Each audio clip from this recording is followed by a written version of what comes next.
നമ്മൾ ദിവസം ഒരു അടി ദിവസം സോറി കുറ്റിയടിക്കൽ ദിവസം ആകുമ്പോഴത്തേന് എത്തണമെന്ന് സാർ എല്ലാ പ്രാവശ്യം എല്ലാവരും ഇന്നെ കത്തിക്കല പതിവ്. ഇപ്രാവശ്യം ഒരു മാറ്റം സംഭവിക്കും. ഈ സീറ്റിൽ ഇരിക്കണ്ടായിരുന്നു മാതിരി വയില്ലേ. ഞാൻ പിന്നെ ജംഗ്ഷനിൽ രേഷ്മിന്റെ കാത്ത് അങ്ങനെ പിന്നെ ഞാനും ഓളും കൂടെ സാർ പക്ഷെ ഞങ്ങൾ പിന്നെ കുറച്ച് കഴിയുമ്പോൾ നമ്മളെ സാറും എത്തി. ആര്യച്ച ദിവസം പിന്നെ ആര്യച്ചിന്റെ രഥത്തിൽ അങ്ങനെ പിന്നെ നമ്മൾ കുറ്റിയടിക്കാനുള്ള സ്ഥലത്ത് എന്റെ റബ്ബേ എന്തോ ഒരു വെയിലായിരുന്നു. ഈ കുഴിമണ്ണിലാണ് നിങ്ങൾ വീട് വെക്കുന്നത്? അൾട്രാടെക് ഉണ്ട് എല്ലാ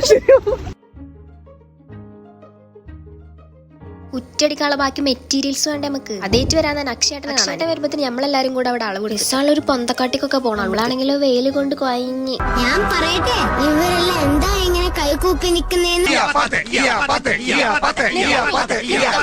അങ്ങനെ പിന്നെ ക്ലൈന്റ് എല്ലാവരും എത്തിയിട്ട് പരിപാടി നമുക്ക് കുറ്റിയടിക്കാൻ അളവെടുക്കാൻ നിൽക്കുകയാണെങ്കിൽ രേഷ്മയുടെ കുത്താനായിട്ട് നിൽക്കണം. അങ്ങനെ പിന്നെ ടൈം ആയപ്പോ കുറ്റിയടിക്കാനായിട്ട് നിന്ന്. അപ്പൊ ഞാൻ വിചാരിച്ചു നമ്മളെ പണി ഇത്ര ഉള്ളൂ. ഇതോടെ കഴിഞ്ഞ് എനിക്ക് മനസ്സിലായത് പണി തുടങ്ങിയിട്ടുള്ളൂ. ഒരു ചില്ലറ പണിയല്ല. ആ വെയിലത്ത് നിന്ന് കൊയഞ്ഞ് നമ്മളെല്ലാം കൈയിന്റെ ഒക്കെ കളർ ഉണ്ടെങ്കിൽ ഈ വെയിലത്ത് ഇങ്ങനെ നിന്നപ്പോ ഒരു നിമിഷം ഞാൻ ഇങ്ങനെ പണിയെടുക്കുന്ന ഒരു സമ്മാനത്തോടെ നിർത്തിയ പരിപാടി ഓടെ നമുക്ക് മതി. നമ്മളെല്ലാരും ശരിക്കും തളർന്നുണ്ട്. നമ്മള് സാർ നമ്മളോട് അറിഞ്ഞ് കുറച്ച് എനർജിക്ക് വേണ്ടി നമ്മള് പിന്നെ ഈ തട്ടം മാറ്റിയപ്പോൾ എന്റെ മാമന്റെ പിന്നെ ഓനോട് ഹായ് പറഞ്ഞു നമ്മൾ അങ്ങനെ പൈനാപ്പിൾ ജ്യൂസ് കുടിച്ചപ്പോ ഒരു സമാധാനം. നമ്മളെടുത്ത ഫോട്ടോയിൽ അക്ഷരനാണ് ഒരു രസമില്ലാത്ത ഫോട്ടോ ഇട്ട അക്ഷരത്തിന് വെയിലാവൂല. അക്ഷരനെ മാറ്റിക്കള പിന്നെ എല്ലാ സാധന സാമഗ്രികളുമായി വീണ്ടും നമ്മൾ ആ സൈറ്റ് പ്രാവശ്യം പോകുമ്പോൾ പുതിയൊരു ഐറ്റം കൂടെ നമ്മൾ ഈ പൊടിയും കൂടെ നല്ല ചെറിയൊരു ചേഞ്ച് ഉണ്ടാവും. അത് റെഡിയാക്കാൻ ആര്യച്ചിന് പറഞ്ഞു. അപ്പൊ അത് കയ്യിൽ കിട്ടുന്ന നമ്മൾ അടുത്തുള്ള വീട്ടിലൊന്ന് റെസ്റ്റ് എടുക്കാൻ സാധനം നമ്മളെ കയ്യിൽ.